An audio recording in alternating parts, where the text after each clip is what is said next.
Hey guys, I'm here for another haul video. This video I'm doing my top 10 modern comics, and Comic Crypt of Castle Hills, he threw out an open tag, so I'm going to jump on that and show off my top 10. Of course, these are my I guess I can say my 10 favorite. Now, some of them, there are some first appearances and keys in here, and then some may not be so, but they're still part of my favorites. I may actually have, a bigger key or something in my collection. I just, just to have it, but it's not in this top 10. So we'll go ahead and show off what I got here. At number 10, I've got Harrow County #1 from Dark Horse Comics. This is an amazing horror comic. Great story, great artwork. Cullen Bunn and Tyler Crook kill it on this series. I always hear things about there may something about a TV series. Regardless of whatever they do with this, this is just a great comic book and one of the best horror comics I've ever read. And at number 9, we've got Batman 612. The famous Superman choking Batman cover.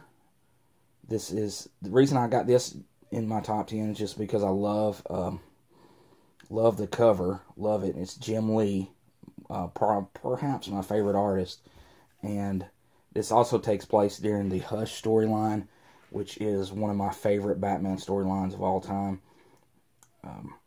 So very glad to have this one. And at number 8. Southern Bastards by Jason Aaron and Jason Latour from Image Comics, #1. This is my favorite series. I look forward to reading whenever it comes out. It is, I believe it was a monthly title that is now shipped maybe 4 times a year. It's if that. I guess Jason Aaron's just got a lot on his hands at Marvel, but the next issue of this couldn't come out soon enough. I'm ready for more Southern Bastards. This is just now this, they always talk about this being a show too. If it was, I could see this being something along the lines of a gritty FX show like a Sons of Anarchy or Justified if you watch those. But I mean, it takes place in Alabama, crooked small town, all about football.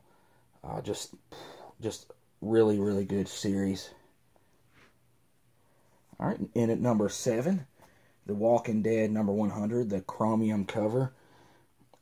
This is probably my best Walking Dead book I have as far as keys. I've been with the show since day one, but that was during when I wasn't buying comic books. I was just getting trades, and I had never really heard of The Walking Dead. And because of the show, I got into the comics, so I was a little late to the comic book party, but I did join in. I was buying all the trades. I got the first compendium and just loved the comic book. And then as I got back into comics, I started getting the single issues. And this here, just a iconic issue. One of the most talked about Walking Dead stories of all time. This is the first appearance of Negan. This is the death of Glenn. The whole scene where Negan kills Glenn. He, of course, has been brought to life on TV now. Great cover here. Love this book. Alright, at number 6, we've got The Amazing Spider-Man 361, the first appearance of Carnage. The story behind this book is, I got it last year, but when I was a kid, I bought this at a grocery store, off the rack for $1.25. I also bought a couple packs of the DC Cosmic cards, if you guys remember those. I was big into the superhero cards, big into them. And my cousin had bought some too, and we got back to the house, and I was just in walking distance to the grocery store. We'd walk, and I got back, and we were opening our cards and just going through them, and I was like, oh man, I want this one and this one.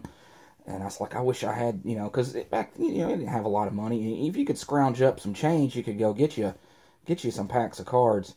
So I went back to the store and took my Amazing Spider-Man 361 and asked them if I could return it. And it was the same day. Everything was the same day. I said, I just wanted to get some cards.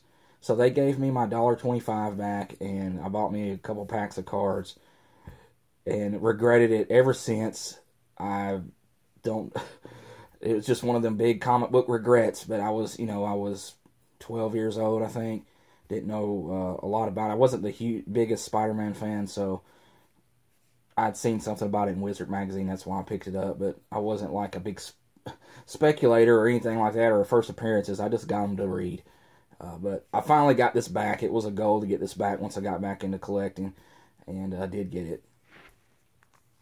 All right, and at number 5 is Rye number 0, the first appearance of Bloodshot. This can go in with Eternal Warrior number 4. It's the first appearance of Bloodshot too. I don't know. I guess they came out in the same month or something. But I just love this cover. Just recently really got into Bloodshot. He is an awesome character. And, of course, there's going to be a Bloodshot movie, Valiant Universe movies, all this. I've been hearing for the last couple years. And who knows, Valiant's got a big relaunch coming in the fall, I believe. And they're really, really going for it. So I think now's a good time to jump on the Valiant bandwagon if you haven't, and check out some of the early stuff. And this is a good first appearance you could get without paying a whole lot of money. But I got this just for the character's first appearance, and I love this cover. Alright, and at number 4 is Uncanny X-Men 266. First appearance of Gambit. This one also signed by Chris Claremont. Just so glad to finally get this one. When I got back into collecting 2 years ago, I had some books set out that I was going to get, and some of those books were first appearances of X-Men characters, and this was one of them. And my wife bought it for me as a surprise one day, and glad to have it in good shape too. At number 3, got Wolverine number 66, the beginning of the Old Man Logan storyline, the first appearance of Old Man Logan. Just recently got this. Love this story, love this character, love this book. One of the best Wolverine stories ever, and very proud to own it. Number 2, The New Mutants 98, first appearance of Gideon. And some other guy in costume here, I can't remember his name. Had this book since I was a kid. I got it. I did not buy it off the rack. I did get it a couple years after Deadpool. I got it in 1993. So I was about 14. Deadpool was popular, but not as popular as he is now, of course. He was like, the typical 90s anti-hero / villain that came out shooting guns and just, looking cool and badass with swords. The typical 90s character. And I like that kind of stuff. I was big into it.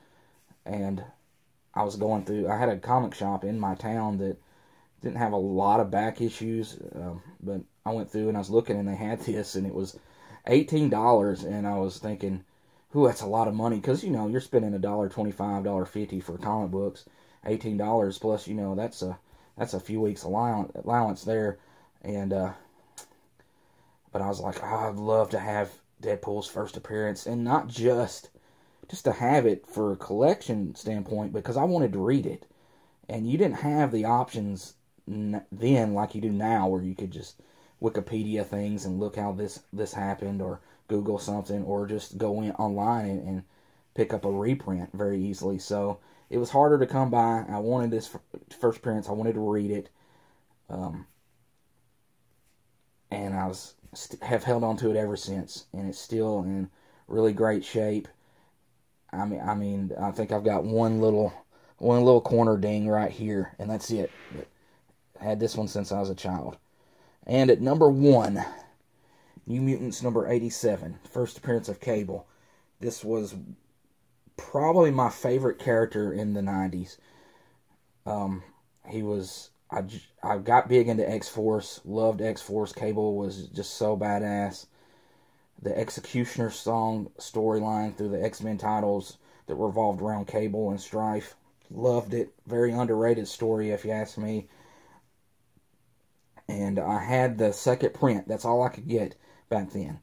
The second print copy. This book went for a good bit back in the 90s. It was, you know, $50, $60 book, $75. It was a, you know, pretty expensive little book for the time, and so it wasn't easy to come by for me. And I got the second print just so, like I said, this sort of the Deadpool, just so I could read his first appearance. I wanted to read about him, his first ever comic book appearance. And then a couple years back, got this at a comic book shop off the wall, because I was looking at it. I was like, oh, I want to get that. And my wife's like, well, you might as well get it. You might as well come and get something you want. I was like, well, it's $65. And she's like, yeah, but why spend all that money on several small books if you won't get one that you really want? And, you know, you can't go wrong with a spouse that's recommending you spend money on a comic book. So I did, and I do not regret it. And also, Cable is going to be in Deadpool. We've got Brolin, what's his name? Brolin, I can't think of his first name. He's going to play Cable. I'm okay with that. Same guy played Jonah Hex. I love the movies he's in. He's Josh Brolin. That's it. The movies he's in, he's always done really good. And I think he'll make a great Cable. But still one of my favorite characters. Not my all-time favorite, but he's up there. And very, very proud to own this. Okay, that's my top 10. Like I said, Comic Crypt of